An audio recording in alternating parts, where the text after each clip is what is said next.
দুর্নীতির ৬ মামলায় শেখ হাসিনা জয়সহ ২৭ জনের বিচার শুরু, গ্রেপ্তারি পরোয়ানা জারি।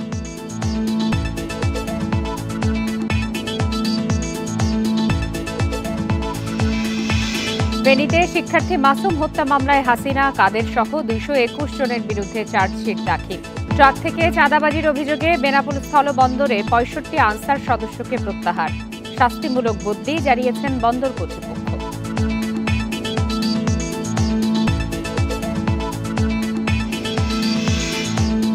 লালমনিরহাটে তিস্তা নদীর পানি কমলেও বেড়েছে দুর্ভোগ, ঘরবাড়ি থেকে পানি নামায় স্পষ্ট হচ্ছে ক্ষতচিহ্ন।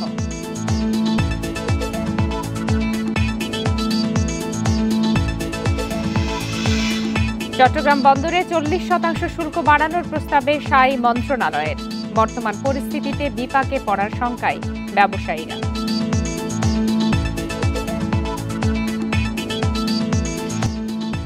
সমগ্র বাংলাদেশে আপনাদের সবাইকে আমন্ত্রণ জানাচ্ছি, আমি ফারহানা লোপা। এতক্ষণ শিরোনাম জানাচ্ছিলাম, এবার পুরো খবর।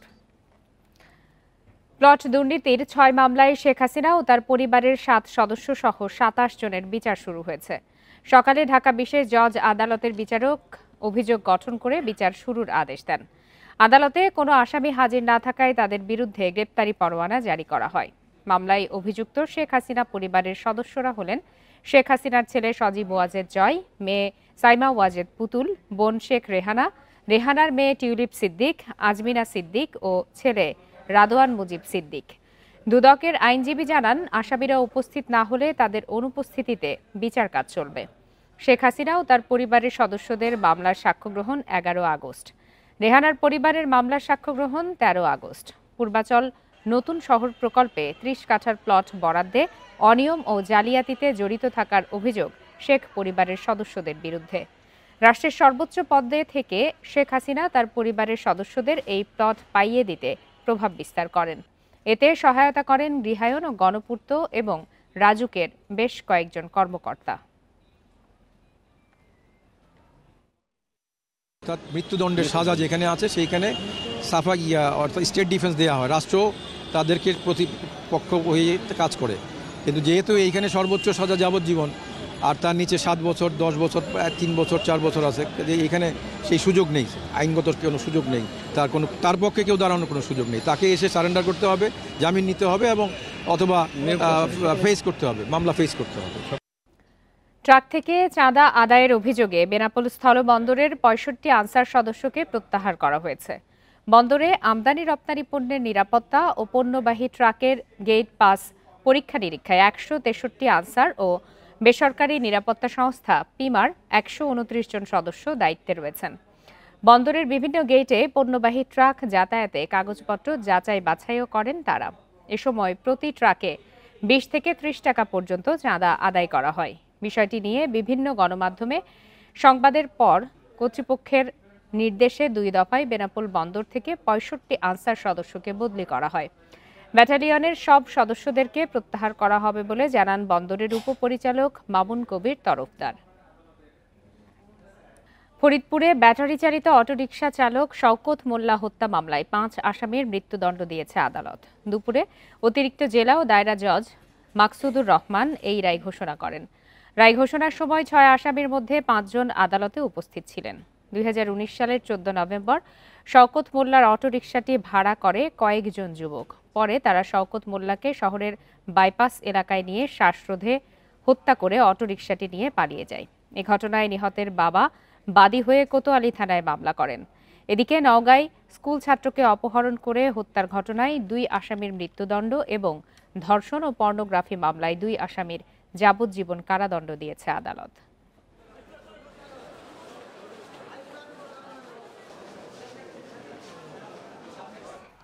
পুলিশের ১১ দিনের নিরাপত্তাকে কেন্দ্র করে বরিশালে আইনশৃঙ্খলা বাহিনী ব্যাপক তৎপরতা শুরু করেছে। মাঠ পর্যায়ে নানা কার্যক্রমের মধ্যে রয়েছে গোয়েন্দা নজরদারি এবং চেকপোস্টের মাধ্যমে সন্দেহভাজনদের তল্লাশি। পুলিশ কর্মকর্তারা জানিয়েছেন, ১১ দিনের বিশেষ নজরদারিকে সামনে রেখে নগরবাসী যাতে স্বস্তিতে থাকতে পারেন সে লক্ষ্যেই কাজ করছেন তারা। এরই মধ্যে বরিশাল থেকে আওয়ামী লীগের তালিকাভুক্ত সন্ত্রাসীদের ধরতে অভিযান পরিচালনা করা হচ্ছে। নগরীর বিভিন্ন পয়েন্টে বসানো হয়েছে পুলিশের ১৩টি চেকপোস্ট।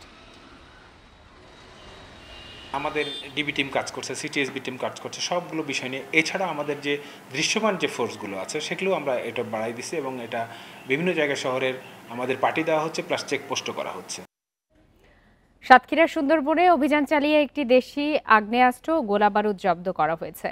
সকালে গণমাধ্যমে পাঠানো সংবাদ বিজ্ঞপ্তিতে এই তথ্য জানিয়েছেন কোস্টগার্ডের মিডিয়া কর্মকর্তা লেফটেন্যান্ট কমান্ডার সিয়ামুল হক। এতে জানানো হয়, বুধবার সুন্দরবনের মাউন্দ নদী এলাকায় বিশেষ অভিযান পরিচালনা করে কোস্টগার্ড। এ সময় কোস্টগার্ডের উপস্থিতি টের পেয়ে পালানোর চেষ্টা করে সন্দেহভাজন একজন। পরে 2 রাউন্ড ফাঁকা গুলি ছুড়লে পালিয়ে যায় তারা। সে সময় একটি ব্যাগে তল্লাশি চালিয়ে আগ্নেয়াস্ত্র ও 2 রাউন্ড কার্তুজ উদ্ধার করা হয়। পরে এগুলো শ্যামনগর থানায় জমা দেয় কোস্টগার্ড।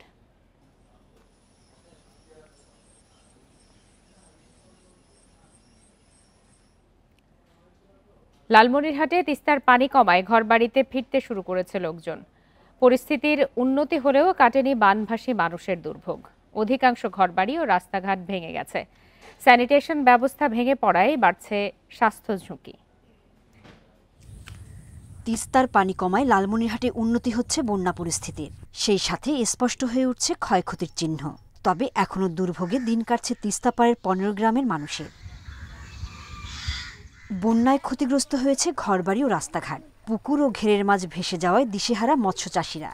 ভালো পানি তো না, এটা তো খারাপ পানি।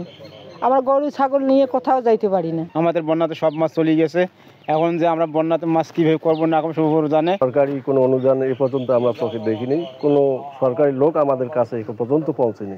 আগামী কয়েকদিনে পরিস্থিতি আরও স্বাভাবিক হবে জানিয়েছে পানি উন্নয়ন বোর্ড। তিস্তা নদীর পানি গতকালকা থেকে ওঠানামার মধ্যে আছে এবং বর্তমানে আপনারা জানেন পানি আমাদের বিপদসীমার 11 সেন্টিমিটার দিয়ে প্রবাহিত হচ্ছে। আগামী পরবর্তী 2 দিন থাকার পরে আস্তে আস্তে পানিটা নেমে যাবে। 5 উপজেলায় এ পর্যন্ত 200 মেট্রিক টন চাল ও নগদ অর্থ বরাদ্দ দেওয়া হয়েছে বলে জানিয়েছে জেলা প্রশাসন। 200 মেট্রিক টন জিআর চাল বরাদ্দ করেছি। এফেক্টেড ফ্যামিলি দেখে দেখে আমরা তালিকা করে করে দেব। আমরা এর মধ্যেই 500 ফ্যামিলিকে বিভিন্ন ওই চালের মধ্যে চাল দিয়েছি, শুকনো খাবার দিয়েছি। এছাড়া দুর্গত এলাকায় দেখা দিয়েছে শুকনো খাবার ও গোখাদ্যের তীব্র সংকট। Independent news. বন্যা পরিস্থিতির আরো খবর জানাতে এই মুহূর্তে লালমনিরহাট থেকে যোগ দিয়েছেন সহকর্মী মাহফুজ রহমান। মাহফুজ, পানি নামার সাথে সাথে নানা দুর্ভোগ দেখা যাচ্ছে, কি পরিমাণ ক্ষয়ক্ষতি হয়েছে প্রাথমিকভাবে কি ধারণা পাচ্ছেন?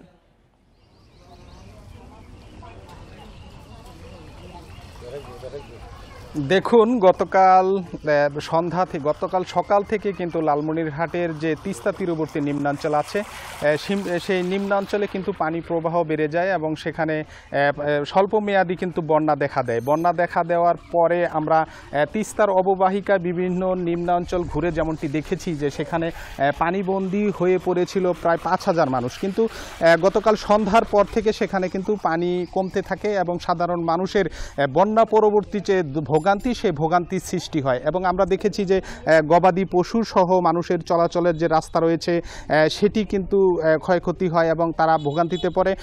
আমরা দেখেছি যে আজকেও এখানে এসে লালমনিরহাটের মহিষকোচার গোবর্ধন এলাকায় এসে দেখেছি যে মানুষের চলাচলের রাস্তা এবং বাড়ির ভিতরে কিন্তু এখনও কিছু কিছু বাড়ির ভিতরে কিন্তু পানি রয়েছে এবং তারা দুর্ভোগে রয়েছেন। তাদের সাথে আমি কথা বলে যেমনটি জেনেছি যে তারা এখন পর্যন্ত কিন্তু রান্না বান্নার কাজ করতে পারে নাই বা খাওয়া দাওয়া করতে পারে নাই, তেমনটিও কিন্তু আমরা খবর পেয়েছি। আমরা এখন রয়েছি গোবর্ধন এলাকায়, সেখানে আপনি ক্যামেরার চোখে নিশ্চয়ই দেখছেন যে এখানে কিন্তু এখনও একটি চলাচলের যে গ্রামীণ রাস্তা আছে সেই রাস্তায় কিন্তু এখনও পানি চলছে এবং পানি নেমে যায় নাই। তবে আমরা পানি উন্নয়ন বোর্ড সূত্রে আমরা যেমনটি জেনেছি যে পানি কিন্তু সন্ধ্যার মধ্যে কিন্তু আরও পানি কমে যাবে। তবে বেশি আজকে যেটি লক্ষ্য করেছি সেটি হচ্ছে যে সাধারণ মানুষের দুর্ভোগ কিন্তু চরমে রয়েছে এবং তারা কিন্তু সেই দুর্ভোগের কারণে কিন্তু তারা কিন্তু হতাশা প্রকাশ করছেন। আর আজকে আমি কথা বলেছিলাম লালমনিরহাটের জেলা প্রশাসক HM রকিব হায়দারের সাথে। তিনি আমাকে যেমনটি জানিয়েছেন যে লালমনিরহাট জেলার 5 উপজেলায় প্রায় 200 মেট্রিক টন চাল এবং নগদ টাকা কিন্তু বরাদ্দ দেওয়া হচ্ছে, সেটি কিন্তু তাদের মাঝে বিতরণ করা হচ্ছে। তবে মানুষ যেটি বলছেন যে তারা যে পরিমাণ ত্রাণ পেয়েছেন সেটি কিন্তু তাদের তুলনায় অত্যন্ত কম, এবং তারা দাবি জানিয়েছেন যে এই অসহায় মানুষ যারা আছেন, পানিবন্দী মানুষ যারা আছেন, তাদেরকে যেন সেই খাদ্য সহায়তা সহ নগদ অর্থ দেয়া হয়। এবং আমরা বিভিন্ন পরিবারের সাথে কথা বলে যেমনটি জেনেছি, অনেকের ঘরবাড়ি ক্ষতিগ্রস্ত হয়েছে, অনেকের সবজি ক্ষেত পাশাপাশি অনেক কিছু ক্ষতিগ্রস্ত হয়েছে। তবে আমরা শেষ খবর পাওয়া পর্যন্ত আমরা সাধারণ মানুষের সাথে কথা বলে, বানবাসী মানুষের সাথে কথা বলে যেমনটি জেনেছি, তারা কিন্তু দুর্ভোগ চরমেই রয়েছেন। এই ছিল আমার কাছে। ধন্যবাদ। চট্টগ্রাম বন্দরে বিভিন্ন সেবার বিপরীতে শুল্ক বাড়ানোর প্রস্তাবে সম্মতি দিয়েছে অর্থ মন্ত্রণালয়। নতুন প্রস্তাবে প্রতি সেবার বিপরীতে গড়ে 40% পর্যন্ত শুল্ক বাড়াতে চায় বন্দর কর্তৃপক্ষ। তবে ব্যবসায়ীরা বলছেন, বর্তমান বৈশ্বিক পরিস্থিতিতে এ ধরনের সিদ্ধান্তে বিপাকে পড়বেন তারা। দেশের জলসীমায় পণ্য নিয়ে কোনো জাহাজ আসলে সেটিতে প্রায় 56 ধরনের সেবা দেয় বন্দর কর্তৃপক্ষ। এসব ভিন্ন ভিন্ন সেবার জন্য আলাদা ট্যারিফ আদায় হয়। এবার তা বাড়াতে প্রস্তাব পাঠানো হয় অর্থ মন্ত্রণালয়ে। অনুমোদনও পেয়েছে সেই প্রস্তাবটি। বাকি প্রক্রিয়া শেষে গেজেট প্রকাশের পর তা কার্যকর হতে পারে। 2008 সালে 5টি খাতে ট্যারিফ বাড়ায় বন্দর কর্তৃপক্ষ। বাকি খাতে আদায় হচ্ছে 1986 সালে নির্ধারিত হারে। 2013 সালে উদ্যোগ নিয়েও ট্যারিফ বাড়ানো যায়নি। সব কিছুরই তো ব্যয় বেড়েছে, বন্দর পরিচালনা ব্যয় পূর্বের তুলনায় অনেক বেড়েছে, সুতরাং এটাকে একটু অ্যাডজাস্ট করার প্রয়োজন। তা আমরা এটা অ্যাকচুয়ালি বাড়াচ্ছি সেটা না, এটা হচ্ছে অ্যাডজাস্ট করা হচ্ছে। নতুন প্রস্তাবনায় 18টি খাতে ট্যারিফ বাড়ছে 60%-এর বেশি। 17টিতে 20 থেকে 59% এবং 19টিতে বাড়ছে 20%। ডলারের মূল্য বৃদ্ধি, আমদানি ব্যয় ও চাহিদা সংকটের মধ্যে এই ধরনের উদ্যোগ অযৌক্তিক বলছেন ব্যবসায়ীরা। বিভিন্ন চার্জেস ইম্পোজ করলেই এখানে ক্ষতিগ্রস্ত হবে। দেশের সামগ্রিক অবস্থা চিন্তা করে ব্যবসায়ীদেরকে নিয়ে কাজ করতে হবে। সবসময় বন্দরে বিভিন্ন রেন্ট বাড়াবে, চার্জ বাড়াবে, ভ্যাট বাড়াবে, ট্যাক্স বাড়াবে, ইটস নট গুড। স্বাভাবিকভাবে আমি ব্যবসায়িকভাবে পিছিয়ে যাব, কারণ আমার বন্দরটা একটু এক্সপেন্সিভ হবে, কস্টলি হবে। কস্টলি হলে স্বাভাবিকভাবে কাস্টমারদের উপর একটা চাপ আসবে। আমরা যারা বিজনেস করি আমাদেরও কস্ট অফ ডুইং বিজনেস বাড়বে। এটি কোনোভাবেই গ্রহণযোগ্য না আর কি। আমার মনে হয় যারা স্টেক হোল্ডার, চট্টগ্রাম বন্দরকে ঘিরে যারা কাজ করে, তাদের সাথে বসে এই বিষয়গুলো একটু রিজলভ করা উচিত। এরই মধ্যে গত সপ্তাহে কন্টেইনার হ্যান্ডলিং চার্জ বৃদ্ধির ঘোষণা দিয়েছে Bangladesh inland container depot association, বিগডা।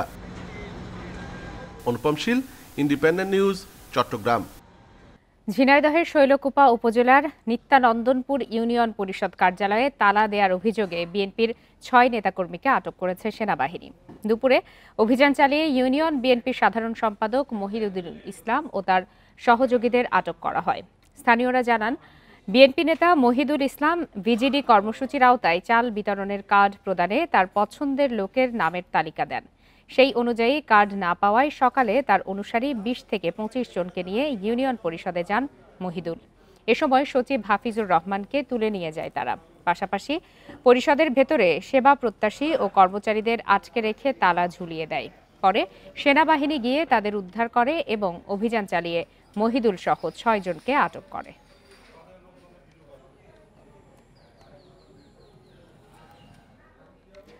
দুর্নীতি বিভিন্ন সময় সরকার পতনের মূল কারণ বলে মন্তব্য করেছেন দুদক চেয়ারম্যান ডক্টর মোহাম্মদ আব্দুল মোমেন। সকালে বরিশাল বিভাগীয় ও জেলা কার্যালয় ভবনের ভিত্তিপ্রস্তর স্থাপন শেষে এসব কথা বলেন তিনি। বলেন, দুর্নীতির বিরুদ্ধে সঠিকভাবে সবাই কাজ করলে দুর্নীতি দমন করা সম্ভব। এদিকে বেলা 11টার দিকে সার্কিট হাউস মিলনায়তনে দুদক চেয়ারম্যান বলেন, ভুয়া সমন্বয়কদের বিষয়ে এখনই প্রতিরোধ করা না হলে আগামী দিনের অনেক সংকট থেকে মুক্ত হওয়া সম্ভব হবে না। রাজনৈতিক পক্ষপাত যদি না থাকে তাহলে কাজের পরিবেশ অনেক ভালো হয় বলেও মন্তব্য করেন তিনি।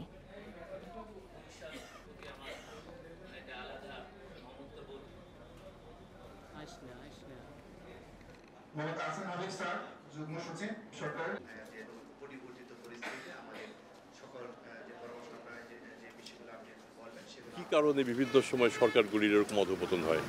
এর মূলে দুর্নীতি। আমরা যদি সেই দুর্নীতিটাকে খানিকটা দমন করে রাখতে পারি, তাহলে তো আমার মনে হয় আমরা সবাই নিজেরাও ভালো থাকতে পারবো, সরকারকেও আমরা শান্তি দিতে পারবো, সরকারও স্বস্তিতে থাকতে পারবে। দিনাজপুরের বড়পুকুরিয়ায় তাপবিদ্যুৎ কেন্দ্রের 3টি ইউনিট একসঙ্গে সচল হচ্ছে না। বুধবার রাতে 3 নম্বর ইউনিট সচলের পর বন্ধ হয়ে যায় 1 নম্বর ইউনিটটি। বড়পুকুরিয়া তাপবিদ্যুৎ কেন্দ্রের প্রধান প্রকৌশলী আবু বক্কর সিদ্দিক জানান, যান্ত্রিক ত্রুটির কারণে দীর্ঘদিন ধরে বন্ধ 125 মেগাওয়াটের দ্বিতীয় ইউনিট। বন্ধ থাকার 10 দিন পর বুধবার 3 নম্বর ইউনিটটি চালু হয়, কিন্তু সচল থাকা 1 নম্বর ইউনিটটি যান্ত্রিক ত্রুটির কারণে বন্ধ হয়ে যায়। বর্তমানে 3 নম্বর ইউনিটটি সচল রয়েছে। সেখান থেকে 160 থেকে 170 মেগাওয়াট বিদ্যুৎ জাতীয় গ্রিডে সরবরাহ হচ্ছে। 2টি ইউনিট বন্ধ থাকায় দিনাজপুর সহ রংপুর বিভাগে তীব্র লোডশেডিং চলছে। কালকে 7:58-তে আমরা 3 নম্বর 275 মেগাওয়াট আমরা গ্রিডে সংযুক্ত করছি। 275 এর ক্ষমতা, কিন্তু আমরা এখন দিচ্ছি 160 থেকে 170 এর মধ্যে রাখবো আর কি। পাইপ ফেটে গেছে, ওটা আমরা মেরামত করতে পারি। ভিতরে গরম তো 1000 ডিগ্রি সেলসিয়াস, ওটা ঠান্ডা হইতে সময় নিবে। ওটা যদি কালকের মধ্যেই করা যায় তো 2-3 দিন বা 4 দিন ম্যাক্সিমাম সময় নিবে। পাহাড় হয়েছে ময়লার ভাগাড়। খাগড়াছড়ি পৌর কর্তৃপক্ষ বর্জ্য ফেলছে আলুটিলার পাহাড়ে। পানি ও পরিবেশ দূষিত হওয়ায় ভোগান্তিতে স্থানীয়রা, সেই সঙ্গে বিপাকে পড়েছেন পর্যটকরাও। এছাড়াও রোগবালাই ছড়িয়ে পড়ার শঙ্কা দেখা দিয়েছে। 2 বছর আগে ডাম্পিং স্টেশন তৈরির উদ্যোগ নিলেও নানা জটিলতায় শেষ হয়নি। তবে শিগগিরই ব্যবস্থার আশ্বাস পৌর কর্তৃপক্ষের। খাগড়াছড়ির প্রধান পর্যটন কেন্দ্র আলুটিলার পাহাড়ে পয়ঃবর্জ্য আবর্জনা ফেলা হচ্ছে 2 দশক ধরে। প্রতিদিন ট্রাক করে আনা হচ্ছে বর্জ্য। এ কারণে পুরো এলাকায় ছড়িয়ে পড়ছে দূষণ। রাস্তার পাশে দেখা যায় যে ময়লার দুর্গন্ধ ছড়ায় আশেপাশের 1 কিলোতে। যখন এদিকে যাওয়া হয় তখন একজন টুরিস্টের মনে যে আসলে আমি বন্ধ দিয়ে খাগড়াছড়ি প্রবেশ করতেছি।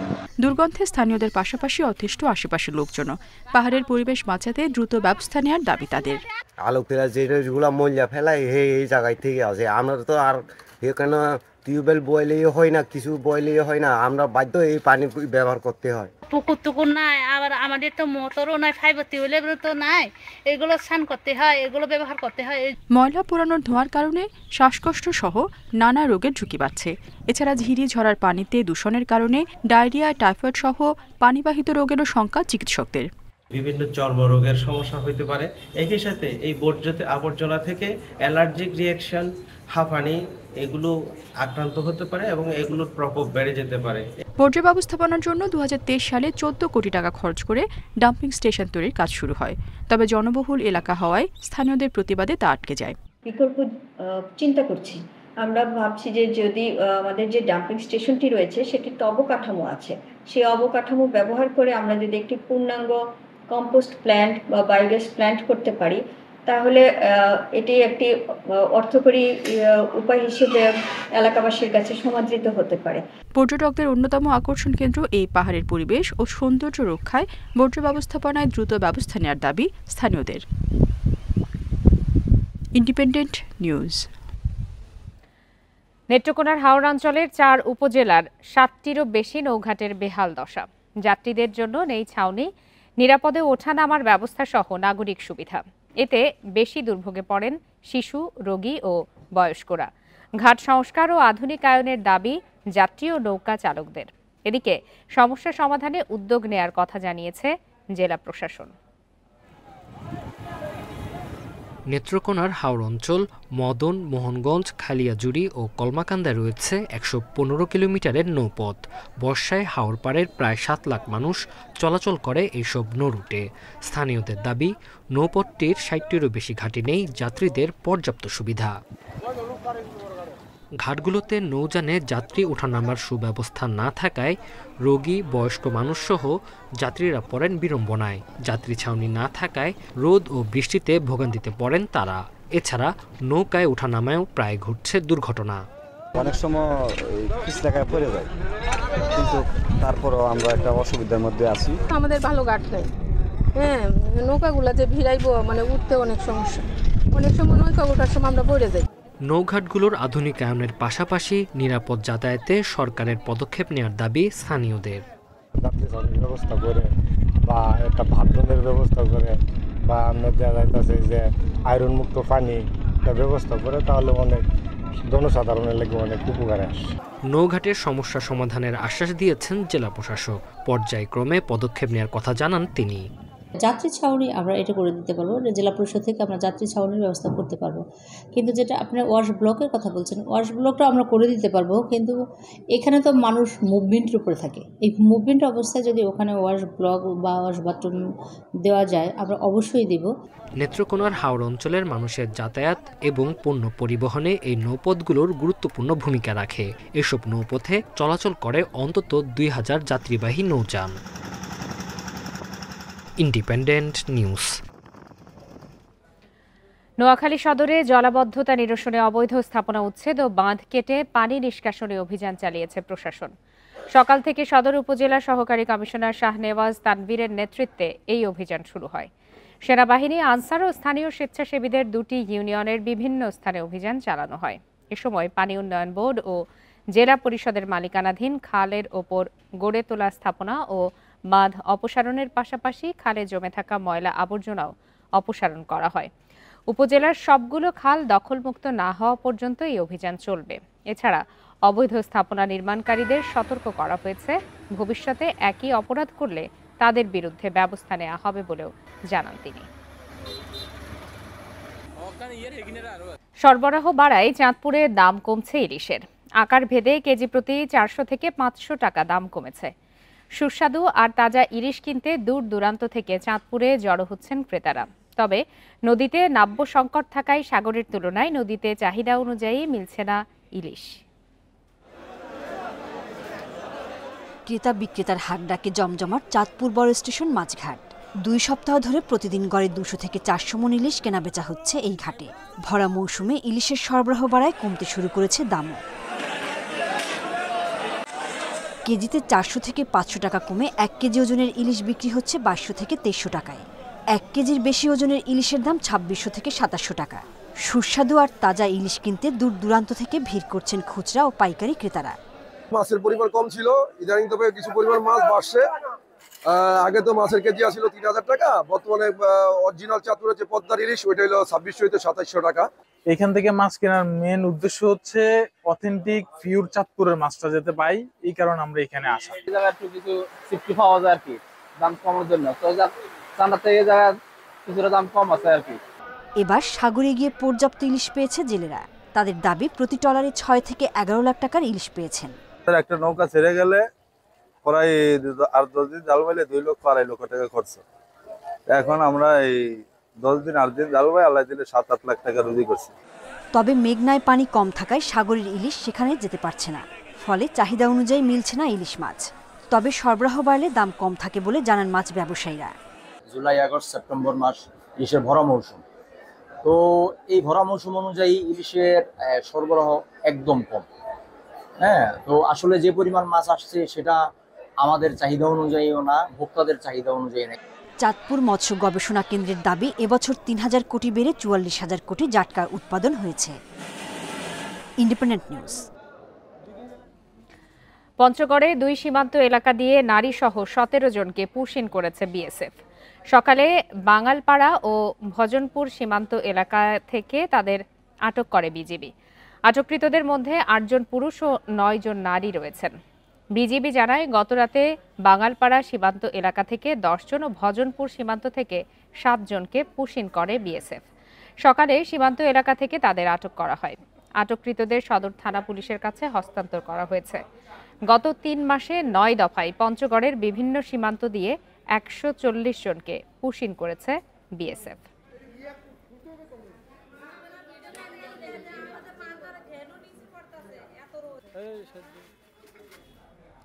শরীয়তপুরে তীব্র স্রোতে ধসে পড়েছে পদ্মা সেতু কনস্ট্রাকশন ইয়ার্ড রক্ষা বাঁধের প্রায় 100 মিটার এলাকা।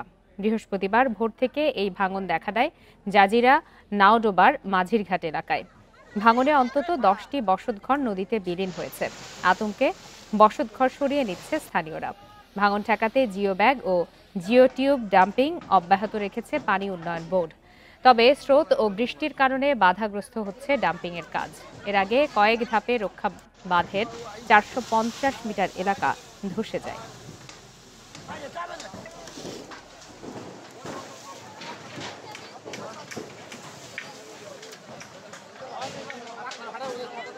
না যায় তাহলে অনেক বড় ক্ষতি হয়ে যাবে স্যার। এটা একটা কেন্দ্রীয় কর্মসূচির অংশ হিসাবে বিভিন্ন জেলায় মার্চ ফর জাস্টিস পদযাত্রা কর্মসূচি পালিত হয়েছে। সকালে নাটোরে আইনজীবী সমিতির নতুন ভবনের সামনে থেকে এই পদযাত্রা কর্মসূচি শুরু হয়। পরে আদালত চত্বর ঘুরে নতুন ভবনের সামনে ফিরে তা শেষ হয়। সেখানে সংক্ষিপ্ত সমাবেশের আয়োজন করেন জাতীয়তাবাদী আইনজীবী ফোরাম। বক্তারা বলেন, ভবিষ্যতে কোনো দল যেন বিচার ব্যবস্থা ও গণতন্ত্রকে আয়নাঘরে আবদ্ধ করতে না পারে, সেজন্যই এই কর্মসূচি। মার্চ ফর জাস্টিস পদযাত্রা পালিত হয়েছে ব্রাহ্মণবাড়িয়াতেও। এতে অংশ নেন আইনজীবীরা। ন্যায় বিচার প্রতিষ্ঠা ও মানবাধিকার রক্ষার দাবিতে খাগড়াছড়িতেও একই কর্মসূচি পালন করেছে জেলা জাতীয়তাবাদী আইনজীবী ফোরাম।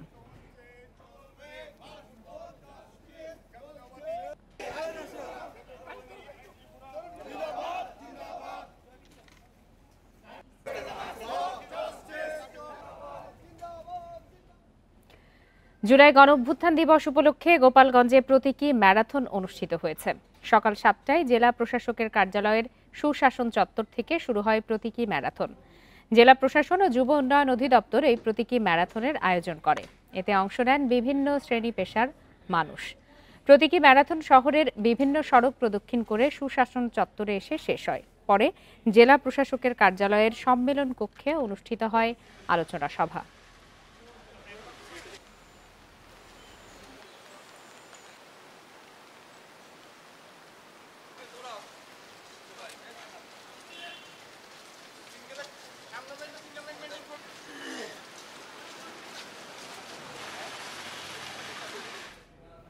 আর এই ছিল আজকের সমগ্র বাংলাদেশে। ইন্ডিপেন্ডেন্ট টেলিভিশনের সব খবরের আরও বিস্তারিত জানতে চোখ রাখুন ফেসবুক, ইউটিউব আর এক্সে। ধন্যবাদ সবাইকে।